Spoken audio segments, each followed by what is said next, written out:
Hey, it's Jess. Welcome back. I'm here with another Way Back Wednesday where I'll be talking about the books that I read in May of 2020. And I read a total of 4 books this month, which, again, always great, more than I read in April.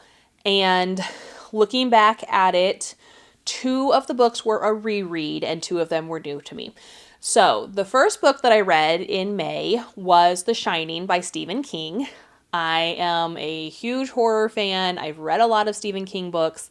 This was one of the rereads for me. So, I had read The Shining before, but I read it in high school. So, it had been like a hot minute, and I couldn't remember very much about it. So, I'm sure you know what The Shining is about, but it is about the Torrance family. Jack and Wendy and Danny. Jack becomes the groundskeeper for the Overlook Hotel in Colorado over the off season, which is the winter season, and so the family goes to the Overlook where the entire hotel is shut down except for the 3 of them, and he has to take care of it. Keep the grounds clear and make sure everything's in working order and everything during the winter. And since it's in Colorado, there's obviously a lot of snow.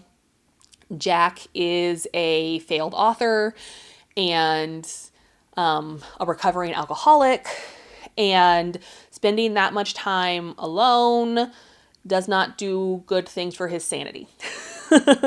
We'll just put it that way. A lot of people think that The Shining is one of Stephen King's scariest books. There were definitely scary parts. I thought it was funny that I was reading it kind of down like during the lockdown, so we were stuck at home with our families, and that was a funny parallel to me. Luckily, none of us went crazy like Jack Torrance did. But anyway, good time. Always enjoy rereading a book. Always enjoy reading a Stephen King book. So I recommend you check that one out.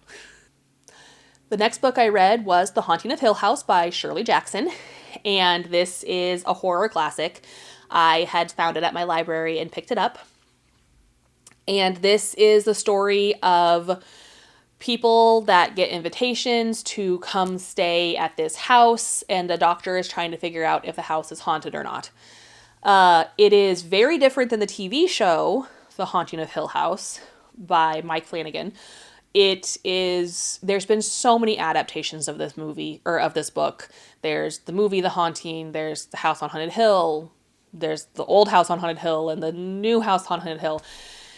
And, it's a creepy haunted house story. I did not enjoy it as much as a lot of other people do. It was a little slow for me, a little wordy for me. I didn't find it that creepy. Glad I finally got to read it. Now I can say I've read the original Haunting of Hill House, but not something I care to have in my collection. Probably not something I would read again. If I did, it would be very far in the future. So probably a controversial opinion. I know a lot of people hold this book in high regard, but I wasn't that impressed. That's just me though. The next book that I read in May was Hidden Bodies by Carolyn Kepnes. And this is the second book in the You series. So the Netflix show You, Hidden Bodies is basically what season 2 was based on. We're still following Joe. We follow him out to LA, very much like the TV show. Joe is very creepy. I remember when I read the first book, You, I talked to my friend about it and I was like, this book was so much creepier to read than to watch the show because you're literally inside Joe's head and he is a lot more graphic and creepy in his thoughts than they portrayed in the TV show. So, Hidden Bodies, you follow him to LA. He meets 40 and Love, falls in love with Love, which is a person, not just the concept of love. I think we all know that he's in love with the concept of love, what he thinks is love. But it does end differently than the second season does. Like, very much veers off into a completely different story than the TV show. I still really liked it. Still kind of disturbing to read just because Joe was such a creepy guy. And I don't know, if you're into weird stalker books, I guess you can check it out. Obviously, it's popular. She's written 4 books around this character, and I've read the first 3. I haven't read the newest one yet. I also haven't seen the newest season of the TV show. But anyway, if you like the TV show, you may like the book. The book is different than the show, but I like them both kind of in their own different ways. I think they're both worth checking out. The last book I read in May of 2020 was The Hunger Games by Suzanne Collins. And this was a reread for me. I had read it at least once before this, probably multiple times. I've read it again since this. In fact, I read it this last summer.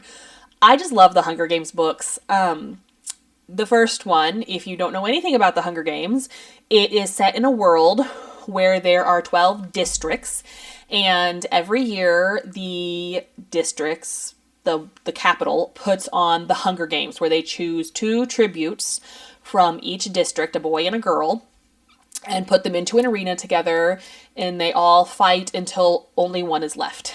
And in the Hunger Games, you follow Katniss Everdeen, who is the chosen, well, she's the tribute from District 12, which is basically the poorest district. They have had very few victors from District 12.